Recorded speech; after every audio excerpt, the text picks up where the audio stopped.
Hey ho, hey, look at us, back in the saddle. 7 months ago I did one episode of this, and I guess I was just too busy getting my dick sucked to notice that I never did any more of it, so I'm sorry, that was rude, I shouldn't have said that. Anyway, let's do more Crash Bandicoot. Everyone's favorite orange marsupial, going on his way to kill people and break things. So this level was featured in that viral video from a couple of years ago where there was the drunk guy and he was filming a sideways cell phone video of himself playing the video and he was singing along with the music the whole time. Yeah, that one. I don't know if you guys saw that one. Honestly, it's not even worth watching. But anyway, why do you suppose Crash is cross-eyed and is a one-up icon?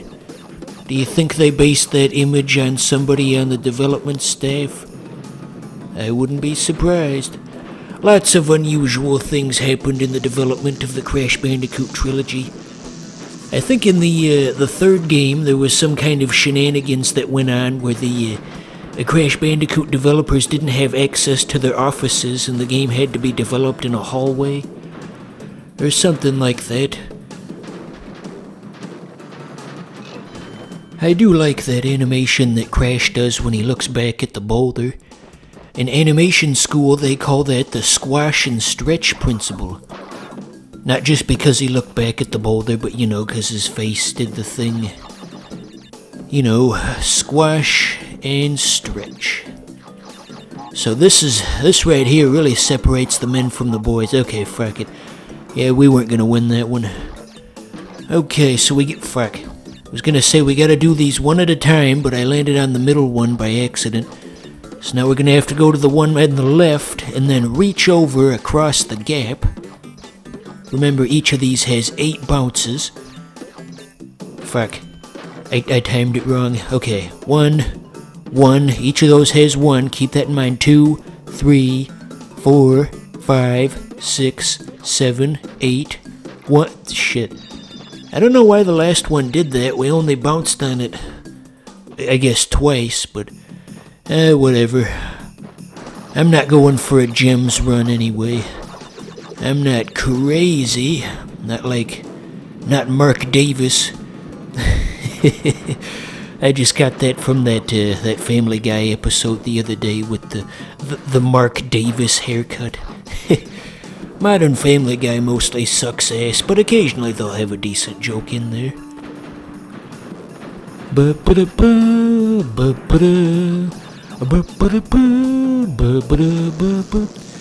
Did you know in that scene with that I was just referencing, what the hell's that guy's name? Harrison Ford had to actually outrun a big boulder. Well, a papier-mâché boulder, but he had to outrun it nonetheless. It wasn't just some kind of special effect. Yeah, we missed most of the boxes. 1944. It was a good year. So there's a certain internet personality out there who really has a distaste for that level we just did, because you can't see what's in front of you. In his words, every jump is a leap of faith. And then in a different episode of the same guy's channel, he admitted that he's never even played Crash Bandicoot. So why the hell should anybody listen to him about anything? It's been said before, but anybody with over 100,000 subs is a sworn enemy of this channel. The type of people who just whore themselves out for a bunch of cheap views. You might as well join the circus if that's the mentality you're gonna have. They'd gladly take you. Ladies and gentlemen, it's the extremely loud man. Yes, indeed. That skeleton fish we passed by a moment ago kinda reminds me of Rayman 2. A similar idea. You guys ever play Rayman 2? Good game. Oh no, there's a timer starting. God help us all, I don't even know what it's timing us on. But we just gotta go, go, go. I assume this is to get the silver gem or something. Well, maybe not, because the silver gem's for all the boxes, you know? What are you asking of us, Crash Bandicoot 2?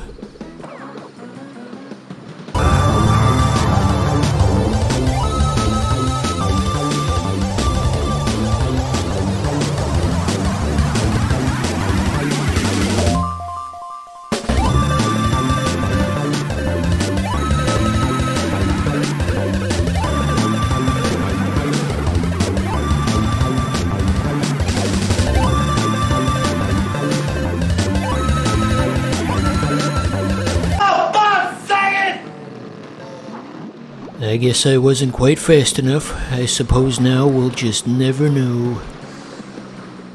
But at least we had a good opportunity to use the Wario Land 4 hurry-up music. That's always a fun callback. You know, I saw a video the other day where it was that scene from Family Guy where Peter won the golden ticket to Pawtucket Pat's Brewery, and somebody put the Wario Land 4 hurry-up music over it. What's Cortex saying? I need to conserve power. I will communicate with you again after you retrieve the 5th crystal. So yeah, plot-wise, the premise of this one is that Cortex is trying to trick you into collecting the crystals for him. He's pretending to be on your side or whatever. You think any old fool actually fell for that one? And they felt betrayed, and I thought the villain of the game was actually on my side. I am gonna sue those fucking... It's Sony. That's what I'm gonna do. Yeah.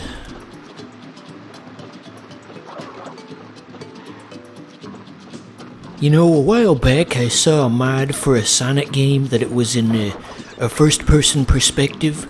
And so naturally when you jump, you do like a crazy disorienting spin. Do you think something similar could be done for Crash Bandicoot? Where when you press the square button, you do a 3,600-degree spin in the span of half a second? That would be a neat idea. A fun novelty game for all the big gaming channels out there to be obnoxious about. What the fuck is this? Slap a picture of Crash Bandicoot on a rainbow background and then yourself making a soy face. Yeah. Anywho, so the other day I was watching the Rocco's Modern Life Christmas special. Yeah, 'cause that's just a normal thing that normal people do. Anyway, I know this might be sacrilegious, but I think some of the old Nicktoons have kinda aged poorly in a sense, and that by today's standards they're a little bland and slow. The internet's just kind of given us all this sort of hyperactive ADD, and now the stuff that was entertaining 20 years ago just seems kind of boring by comparison. I mean, I read the description of the episode and it sounded really funny, but then in practice the jokes weren't there. Oh, by the way, this right here, this highlights one of the key distinctions between the original Crash Bandicoot games and the remakes they did a few years ago. Did you see how the birds put down their heads into the ground like that? So you have a set window of time where you can walk on the birds' backs, which you have to do in order to get to the higher platform. If you don't do it fast enough, the birds will sink down.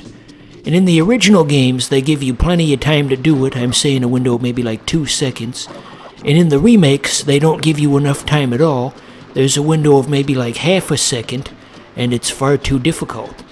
I mean, in this version, I was able to pull it off in just one try, with relative ease. But in the remakes, it's pretty much impossible. Carmela, can you get the door?